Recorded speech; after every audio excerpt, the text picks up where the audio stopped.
Porté. Merci Madame la Présidente. Madame la Ministre, je souhaite attirer votre attention sur la situation des 300 médecins généralistes qui exercent dans nos stations de sport d'hiver françaises et répondent aux besoins de soins des populations, s'agissant notamment de la traumatologie liée à la pratique des sports d'hiver, au premier rang desquels le ski. Cette spécificité nécessite un plateau technique adapté en radiologie, échographie, médecine d'urgence, en petite chirurgie, faisant ainsi de ces cabinets médicaux de véritables petites cliniques de proximité qui évitent de nombreux transports et passages dans les services d'urgence des hôpitaux en vallée, souvent situés à 1 heure de route. La spécificité de ces cabinets médicaux réside donc à la fois dans les frais fixes particulièrement élevés liés à ces équipements de pointe, mais également à la grande saisonnalité de leur activité. Or, depuis le début de la crise sanitaire et la non-ouverture des domaines skiables durant l'hiver 2020-2021, les cabinets médicaux de montagne ont accusé une perte de chiffre d'affaires de l'ordre de 58%. Sous la pression des élus de la montagne, le gouvernement a corrigé le dispositif d'indemnisation des médecins, dit DIPA 3, qui se réfère aux revenus mensuels en lieu et place de la moyenne annuelle des revenus afin de prendre en compte cette saisonnalité.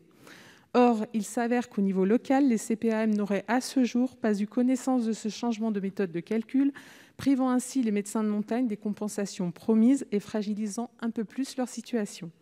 À l'heure où la nouvelle saison de ski approche, je vous alerte, Madame la Ministre, sur la nécessité de définir ces critères de calcul auprès des CPAM le plus rapidement possible. Je vous remercie. Merci. La parole est à Madame Brigitte Bourguignon, ministre déléguée chargée de l'autonomie. Madame la sénatrice Sylviane Noël, comme vous le rappelez, le gouvernement a souhaité créer le dispositif DIPA en avril 2020 pour compenser la perte de revenus des professionnels de santé résultant de la baisse d'activité liée à la crise sanitaire, bien sûr, lors du premier confinement. Ce dispositif a pour objectif d'aider les professionnels de santé à faire face à leurs charges fixes professionnelles dans le contexte que vous présentez. Le gouvernement a souhaité réactiver ce dispositif à plusieurs reprises pour tenir compte chaque fois que cela a été nécessaire des pertes d'activité subies par certains professionnels se trouvant dans des situations particulières. Il est en particulier d'ailleurs réactivé pour les professionnels de santé installés dans les zones de montagne pour la période du 1er décembre 2020 au 30 avril 2021 en raison de l'impact sur leur activité de fermeture des remontées mécaniques dans les stations de ski. Vous l'avez rappelé, les professionnels qui exercent ont une fluctuation assez forte de leurs revenus compte tenu de la saisonnalité. C'est pourquoi il a été prévu que l'aide accordée aux professionnels qui exercent en montagne dans des territoires concernés par cette spécificité prenne en compte, à la différence des autres DIPA, la saisonnalité de leurs revenus. Le dispositif est conçu en 2 temps. Les professionnels ont pu, dès son instauration, solliciter une avance sur la base d'un calcul provisionnel. Néanmoins, cette aide prévisionnelle est stimulée sur le téléservice général sans prendre en compte la saisonnalité propre au dispositif montagne. Il était donc nécessaire de s'appuyer sur ce dispositif existant afin de s'assurer d'un versement rapide des avances. La saisonnalité sera bien prise en compte par le versement d'une régularisation par un versement complémentaire. Dès que sera calculé, évidemment pour chaque professionnel, le montant définitif de son aide. Elle sera indexée aux revenus des mois équivalents des années précédentes. Les paramètres précis de cette saisonnalité seront communiqués en amont, tant aux professionnels qu'à leur caisse primaire d'assurance maladie.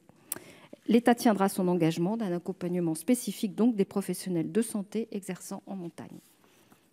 Merci Madame la Ministre. Madame Noël, vous avez 55 secondes pour la réplique.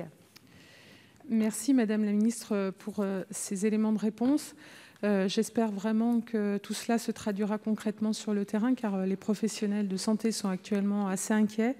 Je tiens à vous rappeler la nécessité vraiment de les sauvegarder. Ils jouent un rôle très important dans nos territoires en haute saison touristique. Il n'est pas rare que la population soit multipliée par 10.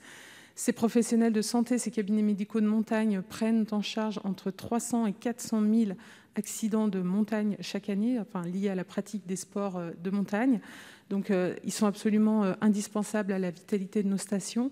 Et puis, au-delà, ils constituent une couverture médicale très importante pour nos territoires de montagne très enclavés, difficiles d'accès et souvent situés à plusieurs kilomètres des premiers hôpitaux. Donc, vraiment, je vous alerte sur leur situation. Merci beaucoup.